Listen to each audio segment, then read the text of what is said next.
Hello friend, आज हम आपको ग्यारस माता और तुलसी माता की कथा सुनाने जा रहे हैं। जो भी व्यक्ति भक्ति भाव से इन कथा का श्रवण करता है, तुलसी माता के साथ विष्णु भगवान की अत्यंत कृपा उस पर बरसती है। तो चलिए शुरू करते हैं। प्रेम से बोलिए तुलसी माता ग्यारस माता की जय। अब सुनते हैं ग्यारस माता की कथा। एक समय की बात है, एक जाट था। उसकी नई नई शादी हुई थी। शादी के बाद वह पहली बार अपनी पत्नी को लेने अपनी ससुराल जा रहा था। वह नए नए वस्त्र पहनकर तैयार होकर ससुराल के लिए रवाना हो गया। रास्ते में उसने देखा एक गाय पानी पीने के लिए तालाब में उतरी। जेठ का महीना था। वो गाय अपनी प्यास तो बुझा लेती है, परंतु बाहर निकलने में असमर्थ हो जाती है और वो बाहर नहीं आ पाती है। जाट को देखकर गाय उससे बोली, ए मुसाफिर, मुझे इस दलदल से बाहर निकाल दो। जाट बोला, नहीं नहीं गाय माता, मेरे कपड़े खराब हो जाएंगे। मैं पहली बार अपनी पत्नी को लेने उसके मायके जा रहा हूँ। गाय ने कहा, आज निर्जला ग्यारस है, मुझे बाहर निकालने से तुम्हें पुण्य फल मिलेगा। मैं तुम्हें वरदान दूंगी, तुम्हारी सातों पीढ़ियां तर जाएंगी। लेकिन जाट नहीं माना। नाराज होकर गाय ने जाट को श्राप दे दिया और कहा, अब से 8 पहर बाद तू गधा बन जाएगा। जाट डर गया। यह सुनकर जाट को अपनी गलती का एहसास हुआ, पर तब तक बहुत देर हो चुकी थी। गाय डूब चुकी थी। जाट उदास मन से अपनी पत्नी को लेने चला तो गया, परंतु वहाँ उसका मन नहीं लगा और वह जल्दी चलने को कहने लगा। वहाँ सभी ने कहा, अभी तो आए हो और अभी चल दिए। तब उसने वहाँ अपनी गधे बनने वाली सारी बात बता दी। तब उसकी पत्नी तुरंत उसके साथ घर की ओर चल दी। 8 पहर के बाद जाट गधा बन गया। उसकी पत्नी कई दिनों तक उसे घर में लेकर बैठी रही। घर में खाने पीने को भी कुछ न रहा। जब घर में कुछ भी न बचा तो वह अपनी पत्नी से बोला, मुझे लेकर काम करने चलो। तब दोनों नगर के राजा के यहाँ मजदूरी करने लगे। राजा के कुएं की खुदाई का काम चल रहा था। उसकी पत्नी अपने सिर पर मट्टी रखकर बेचने जाती। सभी मजदूर उससे कहते, अरे बहन, जब तेरे पास गधा है तो उससे काम क्यों नहीं लेती? पर वह कुछ नहीं बोली। दूर से राजा सब कुछ देख रहा था। तब राजा ने उससे पूछा, तुम्हारे पास गधा है तो तुम बोझ क्यों उठा रही हो? तब उसने कहा, महाराज, ये गधा नहीं, मेरे पति हैं। श्राप के कारण ये गधा बन गए हैं। उसने राजा को सारी बात बता दी। राजा ने पंडित को बुलवाकर इसका हल पूछा। पंडित ने बताया कि राजा जी, इसका एक ही हल है। जिस व्यक्ति ने अपने जीवन काल में 101 ग्यारस करी है और वो व्यक्ति अपनी इन 101 ग्यारस का फल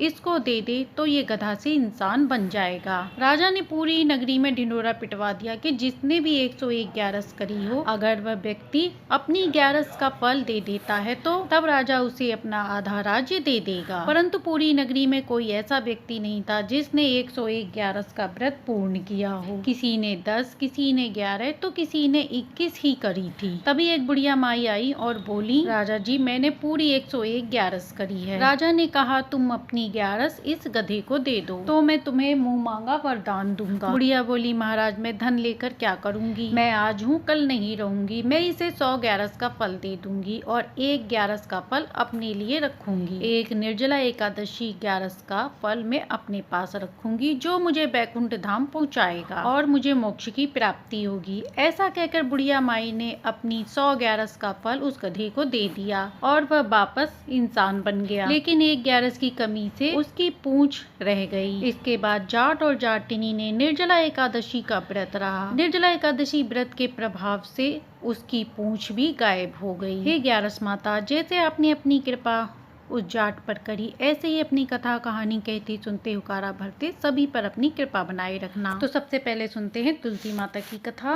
किसी नगर में एक ब्राह्मण ब्राह्मणी रहते थे। भगवान विष्णु के परम भक्त थे। साथ में तुलसी माता की सेवा पूजा करते। रोज नदी में स्नान कर विष्णु भगवान, माता तुलसी की पूजा करते और तुलसी जी की कथा पूजन करते। एक दिन भी ऐसा नहीं होता कि जब वह अपने नियमों का पालन ना करते हों और वह हमेशा प्रार्थना करते कि हे तुलसी माता, हम पर हमेशा अपनी कृपा बनाए रखना, और कुछ भी हो जाए पर अपनी भक्ति से हमें वंचित ना करना। ब्राह्मण ब्राह्मणी के शादी के 15 साल हो गए थे, परंतु उनके कोई संतान नहीं थी। ब्राह्मण को इतनी उदासी कभी नहीं होती थी, परंतु उसकी पत्नी बहुत दुखी होती थी। वह ब्राह्मण से कहती, हमारी शादी को 15 साल हो गए, परंतु तुलसी माता ने हमें अभी तक कोई संतान नहीं दी। ब्राह्मण उसे समझाता और कहता कोई बात नहीं, जरूर तुलसी माता ने हमारे लिए कुछ अच्छा सोचा होगा, तुम उन पर विश्वास रखो और अपना विश्वास मत खोना। ब्राह्मणी कहती कि मुझे उन पर विश्वास है, पर अपने मन को कैसे मनाऊं जो संतान सुख भोगने के लिए तैयार है। ब्राह्मण ने कहा कि तुम कैसी संतान चाहती हो। ब्राह्मणी ने कहा कि मेरी इच्छा है तुलसी माता ही मुझे अपनी बेटी के रूप में मिल जाएं। एक दिन दोनों पति पत्नी गंगा स्नान के बाद पूजा कर घर आ रहे थे। रास्ते में उन्हें एक बच्ची की आवाज सुनाई दी। ब्राह्मण ने कहा मुझे कुछ सुनाई दे रहा है, क्या तुम्हें भी सुनाई दिया? ब्राह्मणी ने कहा हाँ सुना तो, पर हो सकता है वह किसी और को बुला रही होगी, हमें कोई क्यों बुलाएगा। यह कह के वह दोनों आगे बढ़ गए। आवाज फिर आई, माँ बाबा क्या आपने मेरी आवाज नहीं सुनी? मेरे लिए रुको तो जरा। दोनों ने पीछे मुड़कर देखा तो एक लड़की दिखाई। उसने कहा बाबा माँ मैं हूँ, आप दोनों को बुला रही हूँ, मेरा नाम तुलसी है, क्या आप दोनों मुझे अपने घर रहने दोगे? तब ब्राह्मणी ने कहा हाँ हाँ बेटी